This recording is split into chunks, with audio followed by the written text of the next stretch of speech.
ang hinihingi po ng pamilya Marcos ay pagkakaisa. Ilibing na ang nakaraan. Abot sa 500 Ilocano at Marcos supporters ang nagtipon-tipon sa harap ng Supreme Court, isang araw bago mailabas ang desisyon sa pagpapalibing kay dating Pangulong Ferdinand Marcos sa libingan ng mga bayani. Mula Ilocos Norte, nagmarcha ng 4 na araw ang mga taga-suporta ng pamilyang Marcos para ipanawagang mailibing na ang dating Pangulo sa libingan. Naniniwala po ako na maaaprobahan kasi po sa dami ng dumalo ngayon, nakikita naman nila na talagang mas marami ang nagmamahal at nagsusuporta sa mga Marcoses. Sa mga justices, sana 15-0 na sana ibigay para may libing na rin namin, para tumahimik na rin ang sambayan natin po.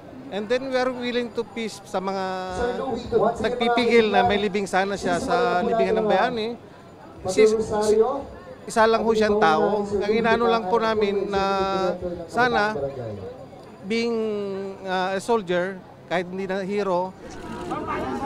Dumalo rin sa vigil si Ilocos Norte Governor Imee Marcos na patuloy daw na nagdadasal na paboran sila ng korte.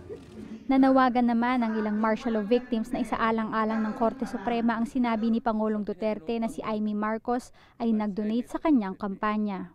We are requesting that the Supreme Court take into account the admission made by President Duterte regarding his contribution regarding the contribution of Governor Marcos as one of his campaign contributors. Second, we are requesting that the Supreme Court require the Commission on Elections to submit their written comment regarding this matter, and pending the submission of the Commission of Elections of this comment, that the Supreme Court extend the status quo ante order. Bagay na itinanggi ni Marcos.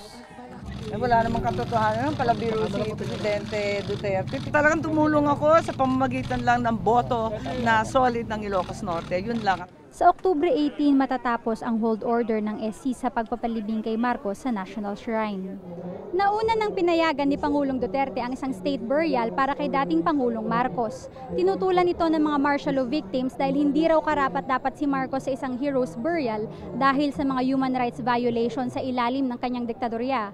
Panawagan naman ng mga Marcos supporters na magkaroon na ng national healing sa paghihimlay sa dating Pangulo sa libingan ng mga bayani. Pati Pasyon, Rappler, Manila.